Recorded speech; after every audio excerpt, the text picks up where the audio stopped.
नमस्कार. आकाशा मराठी न्यूज मध्ये आपल्या सर्वांचं स्वागत आहे.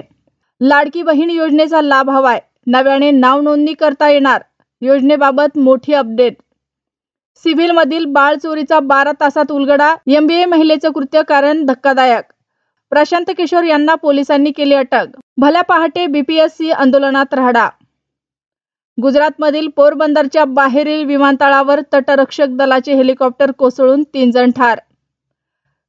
खासदाराची चड्डी जागेवर राहणार नाही. बजरंग सोनवणेंच्या तक्रारीनंतर पोलीस अधिकाऱ्यांची बदली.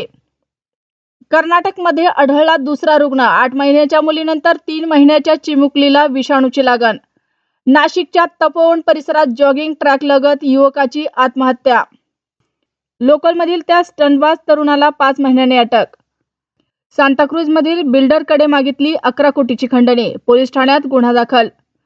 भूमिपूजन करणारे सरकारच उद्घाटनही करते. PM मोदींनी वर्क कल्चर बदलले. मुख्यमंत्री फडणवीस. अरविंद केजरीवाल यांच्या निवासस्थानावर 33 कोटी खर्च. शीश महालवरून राजकारण तापले. मुंबई नाशिक महामार्गावर 6 तास वाहतूक कोंडी. 2 किलोमीटरपर्यंत वाहनांच्या रांगा. वर्षाच्या पहिल्याच रविवारी रेल्वे प्रवाशांचे मेगाहाल. स्थानकावर खोळंबा झाल्याने नाराजीचा सूर.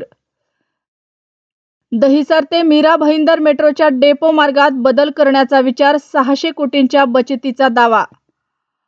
अश्विन नंतर टीम इंडियाच्या आणखी एका खेळाडूची तडकाफडकी निवृत्तीची घोषणा. धाराशिवमध्ये रक्तरंजित सकाळ. पारधी समाजाच्या 2 गटात तुफान हाणामारी, 4घांचा मृत्यू. अशाच नवनवीन बातम्या पाहण्यासाठी आमच्या आकाश मराठी या न्यूज चॅनलला सबस्क्राईब करा. बातमी आवडल्यास बातमीला लाईक आणि शेअर करा.